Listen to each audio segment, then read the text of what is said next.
Accounts में एक और नए चैप्टर की बात कर रहा है किसकी ट्रायल बैलेंस शीट, जिसको हिंदी में बोलते हैं तलपट। क्लियर। अब सर ट्रायल बैलेंस शीट या तलपट की बात करें बेटा तो आपने 11th में भी इसको कंप्लीट किया था, ठीक है। और यही हम बीकॉम फर्स्ट ईयर में पढ़ रहे हैं आज, और यही आगे हम जाए तो बीबीए फर्स्ट ईयर में अवेलेबल है अकाउंट्स में, और एमबीए फर्स्ट ईयर में भी आपको ट्रायल बैलेंस शीट अवेलेबल मिलेगा, ठीक है। ये कोर्स तो रही बात कोर्सेज की। अब से ट्रायल बैलेंस शीट होता क्या है हम ये भी बात करें तो बेटा जो कंपनी होती है अपने बुक्स अकाउंट जो फाइनल अकाउंट कंप्लीट करती है तो उस फाइनल अकाउंट के पहले बिजनेस में कोई रेक्टिफिकेशन एरर्स तो नहीं हुई है ना, ऐसी कुछ चीजों को चेकआउट करने के लिए वो अपने यहाँ एक ट्रायल बैलेंस बनाती है। क्या बनाती है? Trial balance. अब ये जो ट्रायल बैलेंस शीट होती है बेटा, ये ट्रायल बैलेंस होता है तो इट इज अ स्टेटमेंट, ये एक स्टेटमेंट होता है न कि अकाउंट। क्लियर। मतलब सर ट्रायल बैलेंस के आगे मैं कभी भी अकाउंट का यूज नहीं करूंगा, मैं कभी भी अकाउंट का यूज नहीं करूंगा, क्योंकि बेटा यह एक स्टेटमेंट है अर्थात यह एक विवरण होता है। क्लियर। अब सर ट्रायल बैलेंस शीट में हम किन आइटम्स को रिकॉर्ड करते हैं तो ट्रायल बैलेंस शीट में बेटा हम लोगों ने अभी लास्ट वीडियो में कंप्लीट की है लेजर पोस्टिंग, करिए लेजर पोस्टिंग। अब सपोज कीजिए परचेस अकाउंट है, अब इस परचेस अकाउंट का हमने लिखा है by balance CD 100 rupees, by balance CD कितना लिखा है 100 रुपीज। तो ये जो बाय बैलेंस सीडी है वो परचेस अकाउंट का कैसा बैलेंस कहलाएगा? Debit balance. इस लेजर पोस्टिंग में इस बाय बैलेंस सीडी को हम ट्रायल बैलेंस शीट में लिखते हैं टू और बाय का यूज नहीं होता है इसमें परचेस अकाउंट। क्या लिखते हैं? Purchase account. और अमाउंट लिख देंगे बेटा कितना 100 रुपीज। इसी प्रकार मैंने एक सेल्स अकाउंट भी लेजर पोस्टिंग में कंप्लीट किया है। जब सेल्स अकाउंट प्रिपेयर किया जाता है तो कहीं ना कहीं बेटा इसका बैलेंस जो होता है वो टू साइड होता है, टू बैलेंस सीडी 200 रुपीज है ना। तो ये 200 रुपीज कौन सा बैलेंस है? क्रेडिट बैलेंस है। तो मैं फिर इसको लेजर में किस साइड लिख देता हूँ? क्रेडिट में सेल्स अकाउंट और अमाउंट लिख देता हूँ 200। तो जो लेजर पोस्टिंग हम लोगों ने कंप्लीट किए हैं उसके बेसिस पर हम क्या कंप्लीट करते हैं? Trial balance. क्लियर बेटा यहाँ पे। और कुछ ऐसी चीजें हैं जो ट्रायल बैलेंस शीट में हमेशा डेबिट रहती हैं और कुछ ऐसी आइटम्स होती है जो ट्रायल बैलेंस शीट में हमेशा कैसी रहती है? क्रेडिट रहती है। अब हम फॉर्मेट में वो आइटम्स देखते हैं जो ट्रायल बैलेंस शीट में हमेशा कैसे रहेंगे? डेबिट में रहेंगे। क्लियर यहाँ पे। लाइक हम बात करें बेटा यहाँ पर सबसे पहले cost of goods sold, cost of goods sold, ठीक है। ये cost of goods sold sir मतलब बिके हुए माल की लागत, ये क्लियर। तो फिर हम बात करें सर परचेज, क्योंकि परचेज का ऑलवेज डेबिट बैलेंस होता है बेटा परचेज अकाउंट। फिर हम बात करें सर इसी में सेल्स रिटर्न अकाउंट,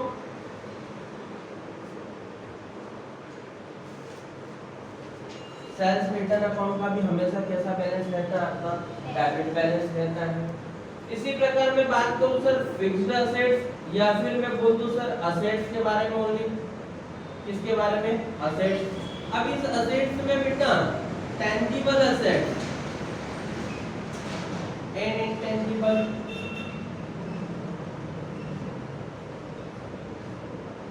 असेट्स। अब सर टेंजिबल असेट्स क्या? तो ऐसे असेट जिसको मैं टच कर सकता हूँ, सीन कर सकता हूँ। लाइक बात करें बिल्डिंग, फर्नीचर है ना, फिर गुडविल, इंटेंजिबल असेट्स हो गई बेटा। तो ये सारी असेट्स जो भी असेट्स होगी मैं सब असेट्स को किस ओर लिखूंगा? डेबिट साइड लिखूंगा बेटा। फिर बेटा डेटर्स, डेटर्स भी कहाँ लिखेंगे हम? Debit side. Cash and bank भी ले लेता हूँ, ये करेंट असेट्स में है, ये भी किस ओर लिखेंगे हम? डेबिट साइड लिखते हैं। क्लियर। फिर ओपनिंग स्टॉक, ये भी हम किसको लिखते हैं बेटा, डेबिट साइड लिखते हैं। ओके जिसका फिर ऑल एक्सपेंसेस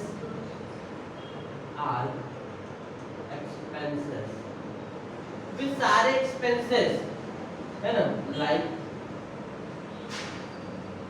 सैलरी, रेंट है ना, एटसेट्रा, ये सारे एक्सपेंसेस भी कहाँ करते हैं, डेबिट में आ गए। तो ये सारी चीजें ऐसी हैं जो हम डेबिट में रिकॉर्ड करते हैं। जैसे बेटा cost of goods sold, purchase account, sales return account, asset. अब असेट्स में टेंजिबल और इंटेंजिबल सारी असेट्स बेटा, लाइक हम बात कर रहे हैं क्या, बिल्डिंग, फर्नीचर, गुडविल, फिर motor car, vehicles, machinery, plant, patent, copyright, trademark, ये सारी असेट्स को हम किस को लिखते हैं, डेबिट साइड। साथ ही साथ बेटा कोई पैसा बैड डेब्ट हुआ है, पैसा डूब गया है, तो ये भी कहाँ आएगा, डेबिट में आ जाएगा।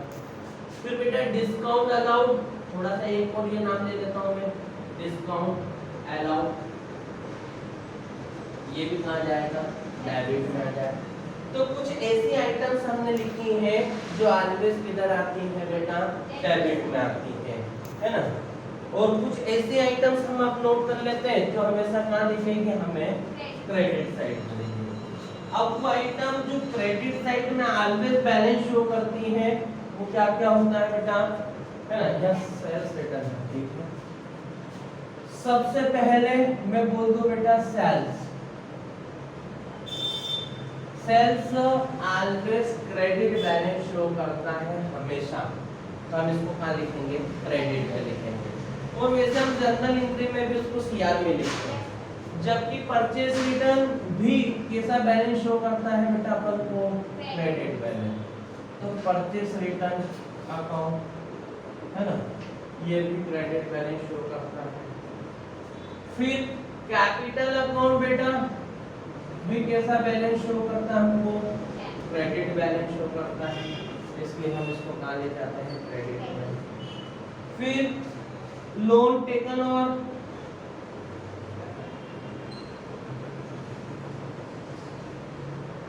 यदि आपने लोन लिया है तो मेरी लायबिलिटीज है, ये मैं कहाँ नोट करता हूँ, क्रेडिट साइड में करता हूँ। फिर बेटा क्रेडिटर भी कहाँ रिकॉर्ड होते हैं, क्रेडिट में। बैंक ओवरड्राफ्ट भी कहाँ रिकॉर्ड होता है बेटा, क्रेडिट में। फिर बेटा बिल्स पेबल भी कहाँ रिकॉर्ड होता है, क्रेडिट में। तो एक इधर बिल्स इशूबल भी हम बोलते हैं, है ना। एक और नया नाम मैं डाल देता हूँ मैं, बिल्स इशूबल कहाँ आएगा, डेबिट में आएगा। और बिल्स पेबल कहाँ जाता है आपका, क्रेडिट में आ जाता है। क्लियर यहाँ पे। अब देखो सेल्स हो गया, परचेज रिटर्न हो गया, कैपिटल हो गया, लोन टेकन ओवर हो गया, क्रेडिटर हो गया, बैंक का ओवरड्राफ्ट हो गया, बिल्स पेबल हो गए, है ना। फिर बेटा all the income and gain, ठीक है, like salary, received, rent, received, etcetera. तो वो सारी इनकम जो हमें रिसीव्ड हो रही है, प्राप्त हो रही है, वो भी किस ओर आती है बेटा, क्रेडिट साइड आती है। और कुछ आइटम जो हम रिकॉर्ड कर रहे हैं, कुछ है नया इसमें, सेल्स हो गया, परचेज रिटर्न हो गया, कैपिटल हो गया, लोन टेकन ओवर हो गया, क्रेडिटर हो गया, बैंक ओवरड्राफ्ट हो गया, बिल्स पेबल हो गया, all the income and gain, discount received लिख लेते हैं अलग से एक और ना, वैसे इसमें इनकम में आ जाती है डिस्काउंट रिसीव्ड, है ना। फिर बैड डेब्ट्स रिकवर्ड भी हम बेटा कहाँ लिखते हैं, क्रेडिट साइड में लिखते हैं।